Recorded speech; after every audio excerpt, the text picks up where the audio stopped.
Magandang araw mga kaibigan. Bigyan natin ng reaction, opinion ngayon itong post, Facebook reel posted by Tutski.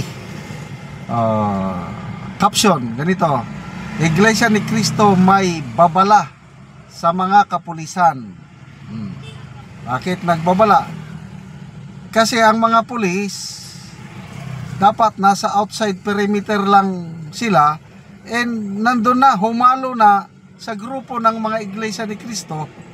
At may sa isang post na reel, Facebook reel na may dala pa silang baril. Kaya nagrereklamo ang mga iglesia. Sabi, di ba narinig yung panawagan? Umalis kayo dito, may dala pa kayong baril eh. Ito na yung panawagan, babala ng Iglesia ni Cristo sa mga pulis: huwag kayong manggulo, mga kapulisan. Nako, ano ba ito? Nakakaya. Pumunta kayo sa pwesto nyo, wag dito. Gusto namin maging mapayapa at gusto namin ipaabot sa gobyerno na wag silang manggulo. Malinaw yan, mga kasamang pulis. Pag hindi nyo ginawa, wala kaming kasalanan. Kayo ng gulo, hindi kami.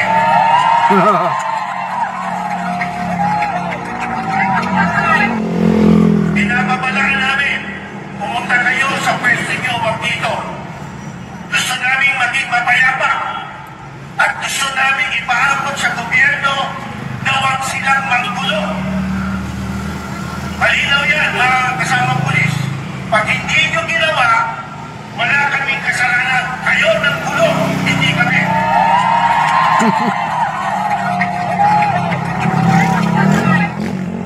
Binababalaan namin. Okay, so kaninang umaga, yung una kong napanood is yung mga pulis mismo. Nakita ko siguro more or less 10 policemen naka-uniforme at may dalang baril, although short arms, mga revolver ba o pistola. So yung mga INC members, karamihan lalaki yung napanood ko eh. Sabi, narinig nyo yung announcement, pinapaalis kayo, doon lang kayo sa perimeter, huwag kayong sumali dito sa aming grupo. Medyo nagano yung member na may dala pa kayong baril. Ano ba kayo? Huwag kayong manggulo, something like that. Umalis kayo dito, kami lang dito, rally namin ito. Kaya dahil hindi ko narinig yung announcement, hindi ko masyadong nag-react. Ngayon, klaro na yung announcement. Excuse me, napagtugtong ko ng dalawang reel, Facebook reel o video. Yung pala, talagang ang Iglesia ni Cristo leadership nag-pronounce na umalis ang mga pulis. Kasi itong rally ng iglesia, may permit ito. Binigyan ni Mayor Moreno ng permit na mag-rally ang iglesia. So, bakit may pulis sa grupo ng mga iglesia, di ba? Rallyista ba sila? Hindi naman siguro. Okay lang yun. Nandyan ang kapulisan. Kaya lang, dapat doon sila sa perimeter. Kaya nagtataka ako, bakit may dala pang baril? Kasi sinisita ng mga members ng iglesia na may baril kayo. Bakit kayo nandito? Umalis kayo. Dahil panawagan ng aming mga leaders na huwag kayong sumama. So ano ba yung, basta ulitin ko, mga group of 7 to 10 policemen? Bakit sila nandun? Nandun ba sila on their own or inutusan sila? Hindi ko maintindihan itong nangyayari sa gobyerno. Sa another topic na, by the way, pasalamat tayo sa mga kapatiran natin sa iglesia. Napaka-peaceful, napaka-organized, whatsoever.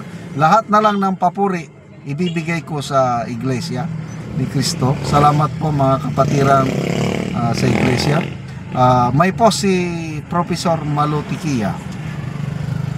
sabi niya in a very clear manner, the Iglesia ni Cristo rally is not supported by the Catholic Church. So, bakit kaya? I don't know. Kasi yung post ni Miko Pugay, medyo binabatikos niyang Catholic Church. Sabi niya, Katoliko ako. I am a Catholic. Kailang purim-puri ako sa iglesia dahil sila ang kumilos, nagpahayag ng kanilang damdamin na labanan ang korupsyon na ito, samantalang tayong mga Katoliko nagkanya-kanya tayo, wala tayong pagkakaisa, sabi niya. So, kasi iba naman ang stand ng Catholic Church eh.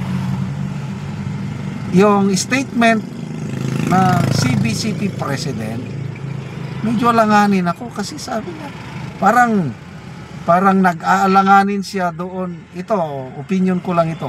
Parang nag-aalanganin siya doon sa statement ni Saldico. Sabi niya na, huwag gamitin yan for political purposes para hindi ko maintindihan ang ating I'm not against our bishop and marami akong kaibigan na mga faithful Catholics and I respect them, I admire them. Itong mga leaders ng simbahang Katoliko, parang I don't know ano pang stand nila. Parang galit daw sila sa corruption, kaya lang wala akong nakikitang pananagutan. Sino bang kinagagalitan nila? Hindi katulad dito sa Iglesia ni Cristo na very clear. Ikulong, panagutin. Mga kawatan ang Catholic Church, I just don't know. Anyway, isa ba tungkol sa rally sa United People's Initiative, mga kwan ito, led by retired soldiers, kailang may mga civilian, kasi anybody na galit sa corruption pwedeng mag-attend. May sa United People's Initiative, may tarpaulin sila, nakita ko, Marcos resign. Nagbabala si Secretary John Vic Rimulya, malapit na daw yun, yung Marcos resign na sigaw ba o yung tarpaulin, malapit na daw yun na mahulog na inciting to sedition at iimbestigahan. Nagalit si General Dilio na sabi niya, John Vic resign, you idiot, nananakot ka pa. Anyway, good luck sa mga nagra-rally, sana walang gulo. Peaceful rally lang po tayo within the bounds of our democratic right, freedom expression. Salamat mga kaibigan sa inyong pagsubaybay sa ating channel. Nakakatulong kayo ng maigi sa tribong Talandig ng Bukidnon, dahil ang income natin sa channel na ito is pantulong po sa tribo. Namimigay tayo ng mga libreng yero at pako para makapagpatayo itong tribo ng mas maayos na tirahan. Panoorin nyo ang video na ito. Karon mag-atok na gyud sa balay ni Ante. So lipay kayo ang nagtabang sa iyaha na makabalay na si Ante. Kay balo si Ante, gitabangan ra siya.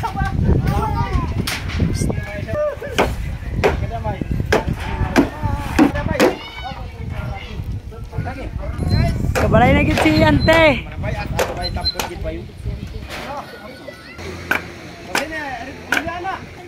Sandayon nyo dak